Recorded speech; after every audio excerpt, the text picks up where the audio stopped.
Today I'm by myself.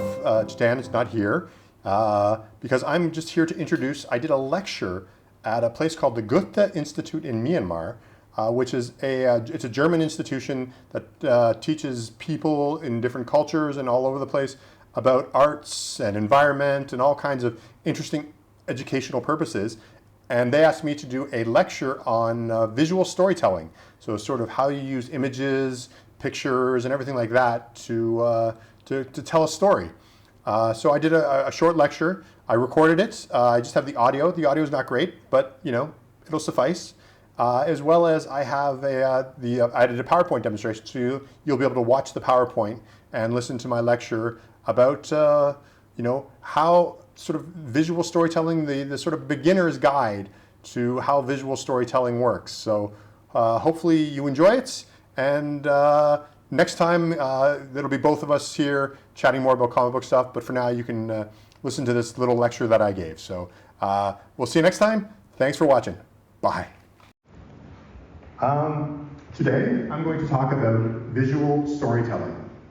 Visual storytelling, the idea behind it is it's using images instead of words. And I'm going to start with something very simple. What does this mean? Stop. There's no words though. But yet everybody here, many different languages, many different cultures, all understood that this meant stop. When I took this picture, this was also there. Something I can't read, but I still knew it said stop. Fortunately, they were also helpful and they added the English as well. But it wasn't necessary. You were able, with just that simple shape, it doesn't mean, there's no writing, but everybody in this room, pretty much, even the children, understand stop. This is an apple. Would everybody agree? It's an apple? Yes. This is also an apple, but it's much simpler.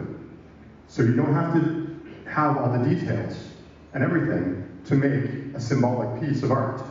It can be very, very simple as well. Even this is an apple. And there are some artists that disagree. A very famous piece of art, The Treachery of Images by René Magritte. I might be mispronouncing that. But he claims that it's not. That this is not a pipe. This is a drawing of a pipe. But I disagree. I believe that all of these are apples because they make you think of an apple. Sometimes they even make you taste an apple without having to actually bite into it.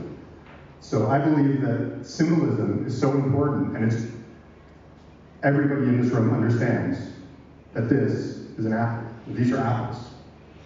Of course, there's also these as well. Everybody familiar with these? Emojis? So, very simple. I mean, these are circles with small lines and small dots.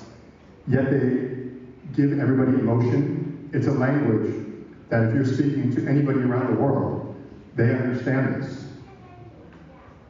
And that's part of what comic book and cartooning language is. There's no dialogue here, but we know happy, we know sad. Some of them have other meanings that have changed. But it's an important part of cartooning, and it's an important part of how the world is sort of connected through cartooning, through images, and through symbols. One of the things I discovered, and I'm sure I did for this lecture recently, is everybody familiar with what these are? Maybe some of the locals might know. I discovered these are amazing. And they're a collection of Burmese comic strips together. And there's some brilliant work, and a lot of what I'm going to show you is actually from these books.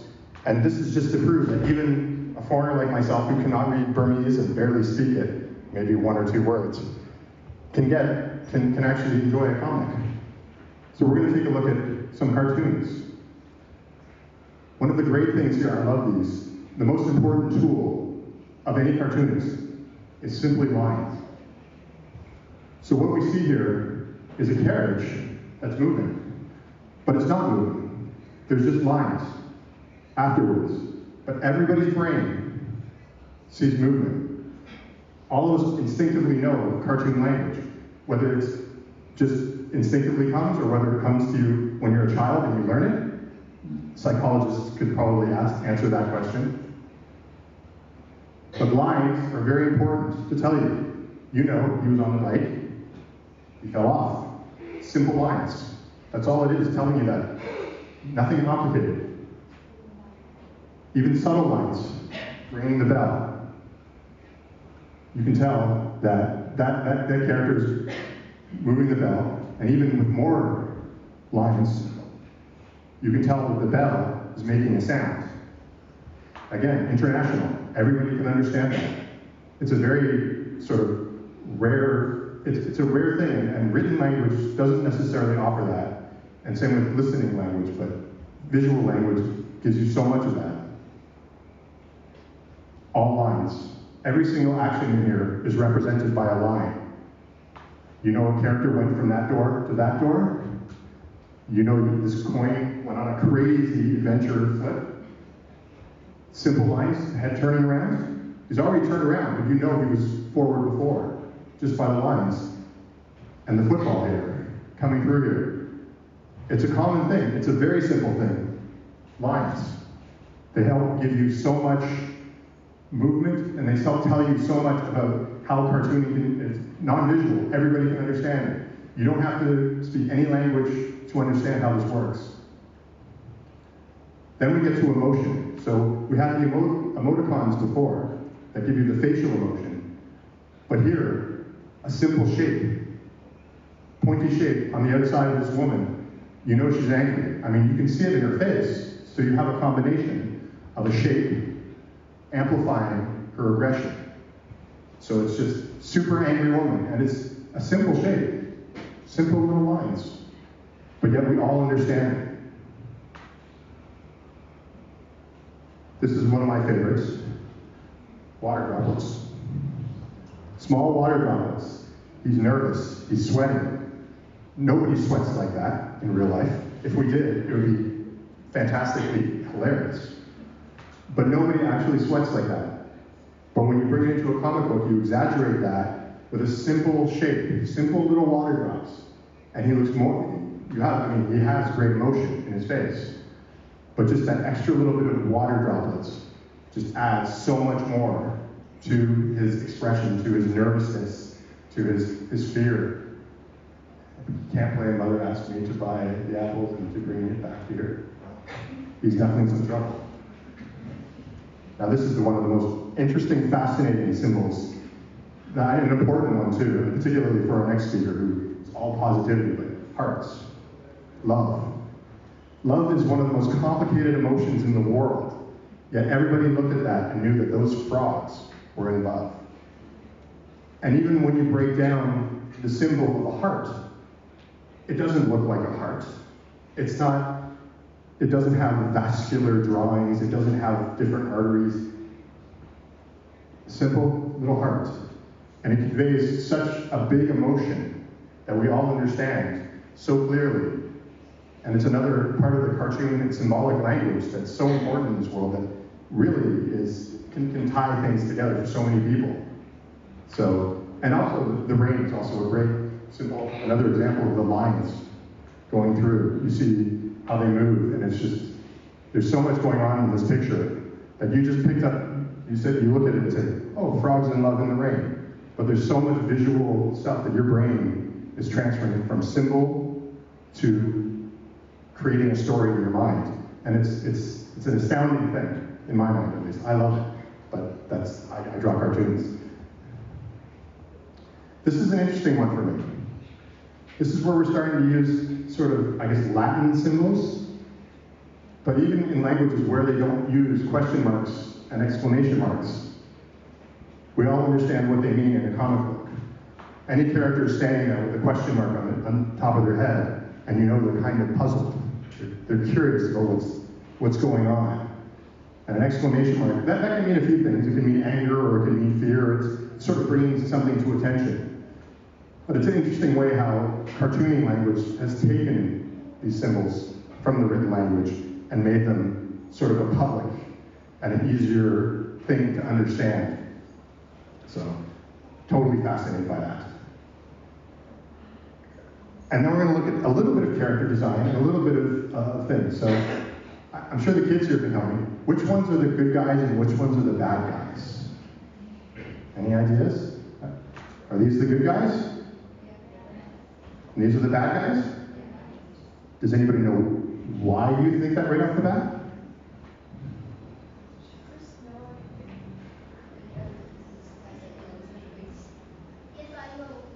You know? Yes.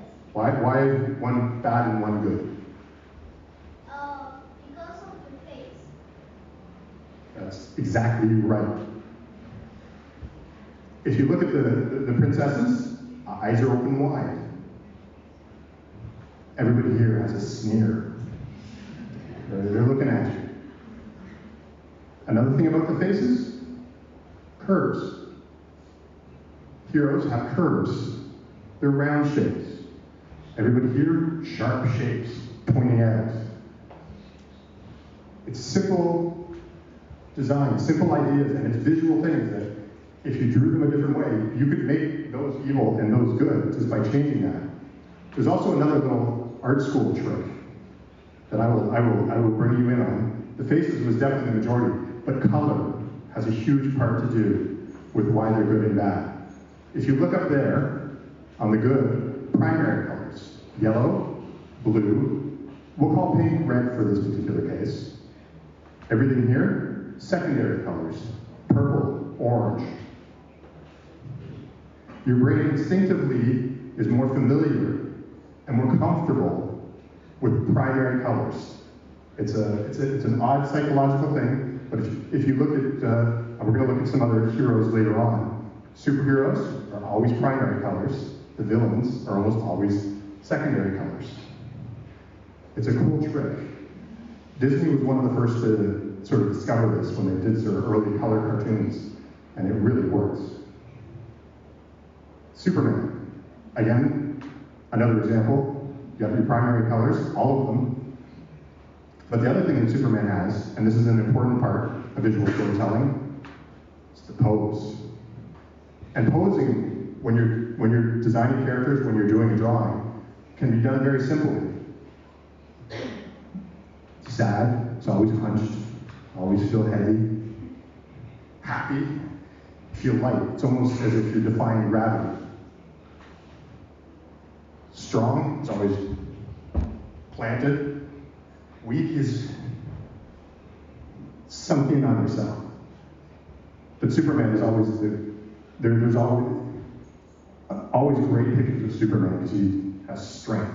If anybody saw the new trailer, maybe not. But the other thing that we can look at when we're looking at design and about storytelling is angles in comic books. So the top picture there, this is by Alex Ross, brilliant comic book artist. He can make what should be a normal man look huge. And he does that by visualizing him from below, from very low down.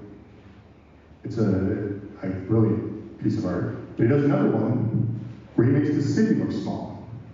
So Spider-Man is your main character there, but the cars are all, the people are just little specks. So we know that he's above them. He's something beyond them. All that with a simple, just by choosing that angle of how he draws it. It's another visual storytelling. Again, no words, but the emotion, the feeling you get, both of them. So the other thing, we'll use this little screen, that's fine, is smallness. So in this particular case, this is Daredevil falling out of a building. And they're able to just make him look absolutely tiny and inconsequential, even though he's the main character. So you know he's going to have a rough time in this comic book. It's another really simple way of using space, shape, size to really sell something just through visuals. So one of the things I wanted to go through while I was going through this comic book, I came across this image right here. And I thought this was the perfect image, but then I realized, I zoomed in, and I realized this is an entire comic strip with absolutely no words in it whatsoever. And this is a perfect example of what I want to show you guys. So basically, you look at the top, he's got a little plant, and he's thinking about a fruit. So he's thinking about the fruit that his plant is going to show. He starts digging, and then he's watering his little plant, and he's just putting in the earth, and he's, on one side, this is another great cartoon tool, it's the thought bubble, so you know what he's thinking. One side he's thinking it's going to grow into a tree, then the next panel, it's going to grow into a bigger tree. But then there's some boys that are drawn to look like villains, the ruffians of the neighborhood, and they're throwing rocks and stuff at the tree. Then he gets in a fight with the boys because he doesn't want his tree ruined. And they get in a big fight. In the last panel, he just stomps down his tree. He just doesn't bother planting it. So this is a story with absolutely no language whatsoever, written language in it at all. But everybody here can completely understand what's going on. Because with a little bit of cartoon language, and the artist on this absolutely brilliantly drew this, because it's completely clear for everybody. He chose the right angles. He made his villain characters. You see them only once, but you know they're villains. They're causing trouble. You've got the lines. You know they're throwing stuff in the trees. You know that with the little puffs, there's going to be a brawl happening here, and you know that these rough kids are not going to let them go easy. Puff of smoke with just hands and feet coming out. Great cartoon language, right there, symbolizing a fight. And then, of course, jumping in the air, you've got your classic lines that everybody does, some smoke there, and you can tell he is not happy with that tree whatsoever anymore. And it's all because of his memory. This is a perfect example. There's a few examples of this in other films, but this is sort of the cartoonist goal. And I try and do this as much as possible in my art, and it's something that all artists try and do when they're creating content. Is they call it don't say what you see, just draw it. So you don't want somebody explaining what you're supposed to see. You want people just to draw it, just to put it out there. So that's visual storytelling. So thank you very much.